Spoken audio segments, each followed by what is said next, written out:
Maruza geçinde produkta kuvalışımız gerekti. Doğru mu oğlum? Suzak rayonundagı Suzak ayılı. Bul turgandardın değerlik bары RSK bankынан pensiya alуу үчүн келишкен. Arasında 10 günden beri kattap akçaсын ala alбай жүргөндөрү да бар. Pensiya үйгө жеткирип берилет деген өкмөттүн убадасы atkarılbay жатканы айтылат. İşlemesem endi işleyeceğim olmasa hocayınım ötüp ketken. Aşınca tirikçilikке ilacı yok geldim de. Abar birisi abar beriş gerekti. Doğru mu? Ha? Sılaram. Endi düşünüş gerekti ammatçı. Endi manık çarçap kelyaptı sansırap. Endi pul kerek ekem de. Акча алуу үчүн бул банкка аймактын ар кайсыл бурчунан келишүүдө. Бул кезек күтүп тургандардын арасында майыптуулугу үчүн пенсия алгандары да басымдуу. Карантиндик эреже банк тарабынан сакталбай жатканын көрүүгө болот.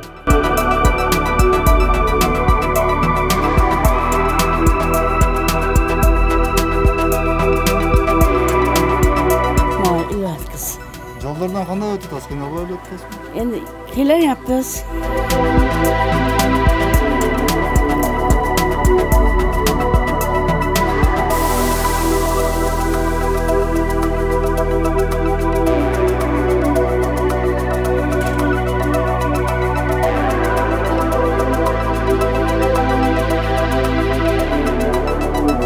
Толуккандуу өз убагында пенсиялардын бардыгы тең үймө-үй үйлөрүнө колдоруна жеткирилет. Өкмөт билдирген маалыматка ылайык Кыргыз поштасы тарабынан пенсиялар жарандардын үйлөрүнө чейин жеткирип берилиши керек. Сузак райондук поштасы тарабынан мүмкүнчүлүктүн болушунча аракет жасалып жатканы айтылды. Маселенин баары техникалык жана каражаттык жетишсиздиктен улам келип чыгууда. Биз ошол күндөн баштап күн-түн иштеп атабыз. Ал жерде мына 8 операторум бар. 8 операторум смен менен ушул жерде жатып, коменданттык саат бизге тияк бияка түндөсү үйүнө ташып келе албайбыз. Тамактарын уюштуруп ушул жерде иштеп аттык. Мына азырда иштеп атышат. Бүгүн мына таң аткыча бүт ошол кагаздардын баарын бүтүрдүк. Акчасы азыр толуп келет. Бизге 23-үнө чейин убакыт берилген эле. Мына акыркыларын түнү менен бүттүк чыгарып. Мына 2 маршрут менен Тозанасына Дарыянын бул жагына акчалар кетти. Азыр банктан дагы күтүп атабыз. Калган акчаларды мына тегерекке таркатабыз. Кудай кааласа бүгүн акчалар пенсиянын бөлүнгөн акча каражаттары бөлүмдөргө жетет.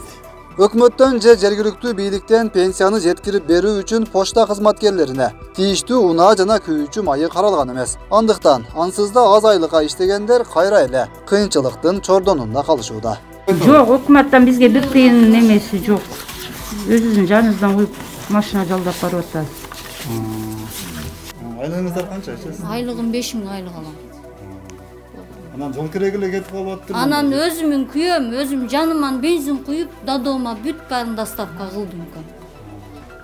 Анан айырда мага жол кире бергиле же айыл өкмөттөн шофёр бергиле машина жалдагыла деген жокмун. Эми чынын айтканда албетте материалдык жардам керек да. Мына менин поштальондорум жөнөкөй катардагы поштальондун айлыгы 3,5 миң сом. 3,5 миң сом. Бөлүм башчылардыкы бир 6 миң 7 миң сом айлык алат да.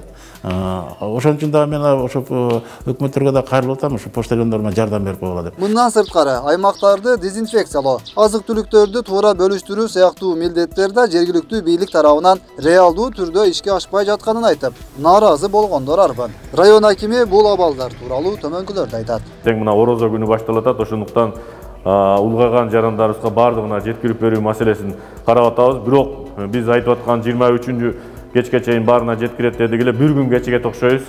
Биз дагы ойлогонбуз баардыгы ордорунда кетет деп, эми техникалык мүчүлүштүргө байланыштуу ушу бир күнгө жылат окшойт. Анан жеткирип берүү маселесинде дагы бир айыл өкмөттөрдү уюштурганбыз. Бирок айыл өкмөттөр дагы жерлерде почта кызматкерлери көп болгондуктан аларга баардыгына машина коюп берүүсүн чече албай атышат.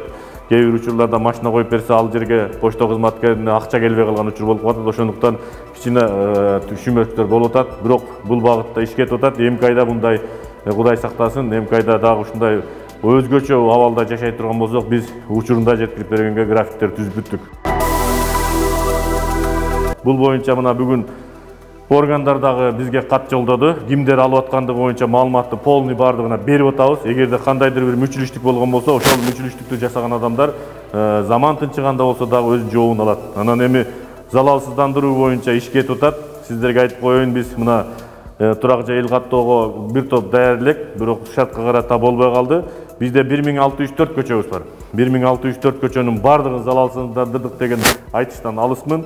Бирок ачак болгон чыккан жерлерде, эл көп жүргөн жерлерди залалсыздандыруу успеть этип атабыз. Андан сырткары эми айыл өкмөттөрдүн бюджеттерине да өзгөртүү киргизип, хлорлорду алуу боюнча ишке тутат. Сузак районунда жалпы 80ден ашуун кишиге коронавирус илдети жуккан учур катталган болсо, алардын 50дөн ашыгы айыгып чыккан. Учурда дарыланып жаткандардын абалы туруктуу экени маалымдалды. Демек, аймакта карантин эрежелерин так сактоо зарылчылыгы бар. Өкмөттөн бирди айтып, иш жүзүндө башка абал болуп жатканы эпидемиялык абалга терс таасирин тийгизбей койбойт.